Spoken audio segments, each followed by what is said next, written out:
chez lui, avec dans les mains un violon que lui a donné l'aubergiste du village pour l'avoir aidé avec quelques tâches autour de son établissement. Tout ébahi, il avait regardé l'instrument en écoutant d'une oreille distraite l'aubergiste se plaindre de son ignare de fils, auquel il offrait toutes les chances, mais que rien n'intéressait autant que les bagarres de rue. Il était donc reparti, assez perplexe, avec son violon sous le bras. À quoi donc pourrait bien lui servir un instrument de musique? Certes, la ferme marchait plutôt bien, et sa famille n'avait pas à se plaindre. Il y avait tous les jours à manger sur la table et de quoi s'habiller chaudement toute l'année. Mais de là à jouer de la musique, il y avait un pas qu'aucun d'eux n'aurait songé à franchir. Arrivé chez lui, il avait donc raconté son histoire à sa mère, qui était aussi embarrassée que lui. C'est l'aubergiste qui t'a donné son violon? Oui, pour me remercier d'avoir nettoyé les abords de l'auberge. Il me l'a donné car son fils n'en voulait pas. Il est violent et ne s'intéresse qu'aux bagarres de rue. Comme si à moi ça pouvait m'intéresser, un violon, j'aurais préféré qu'il me donne un ou plusieurs de ces délicieux muffins. Miam. À quoi va-t-il me servir? Eh bien, mon petit Victor, je sais, tu n'as qu'à le donner au pasteur. Il n'y a bien que lui qui s'y connaisse en musique.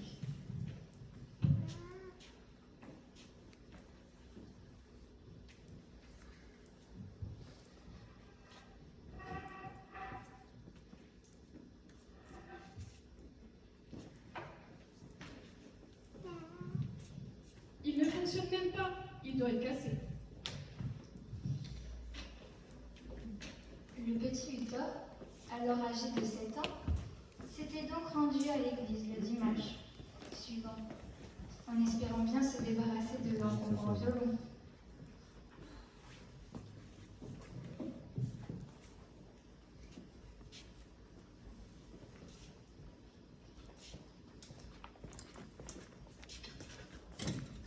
Nous allons donc commencer notre culte ce matin par un verset. Notre Dieu est au ciel et il fait tout ce qu'il veut.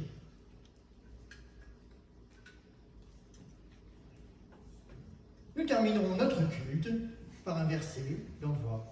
Et mon Dieu pourvoira à tous vos besoins, conformément à sa richesse, avec gloire en Jésus-Christ. À notre Dieu et Père, soit la gloire au siècle des siècles. Amen. À la fin du culte, il avait pris son courage à deux mains et était allé trouver le pasteur pour lui remettre l'instrument. Dûment interrogé, il avait une nouvelle fois raconté son histoire, pendant que celui-ci étudiait le violon. Mais alors qu'il croyait enfin en avoir terminé, il avait eu la surprise d'entendre le brave homme lui expliquer. C'est un bien beau violon que tu as là, Victor. Mais c'est un demi-violon. Ah non, je l'ai eu comme ça. On n'a rien coupé, il faut me croire. Non mais je comprends bien. Mais un demi-violon, c'est un violon entier. Sauf que il est plus petit que les autres. Alors tu vois, regarde, moi j'essaye d'en jouer. Mais tu vois, il est bien trop petit pour moi. Tu vois, j'y arrive pas. Mais par contre pour toi, mais c'est idéal. Pour moi? Et je n'ai pas du tout envie d'apprendre. En plus, ma mère m'a dit qu'il était cassé et qu'il ne fonctionnait pas. En plus, mes parents devront me payer les cours, ne pourront pas me payer les cours.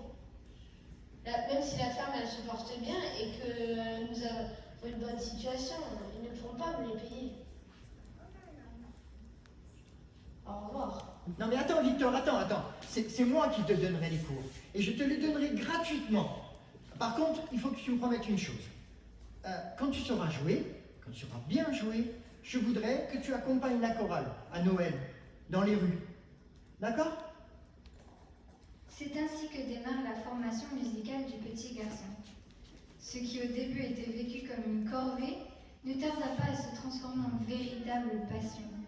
L'enfant se révéla vite particulièrement doué, et bientôt chacune des rares minutes de temps libre que lui laissait son travail à la ferme fut consacrée au violon. Ce dernier le suivait partout, et ce que Victor préférait, c'était quand il était assigné à la garde des troupeaux de moutons. Ces jours-là, loin de tout, il pouvait jouer pendant des heures.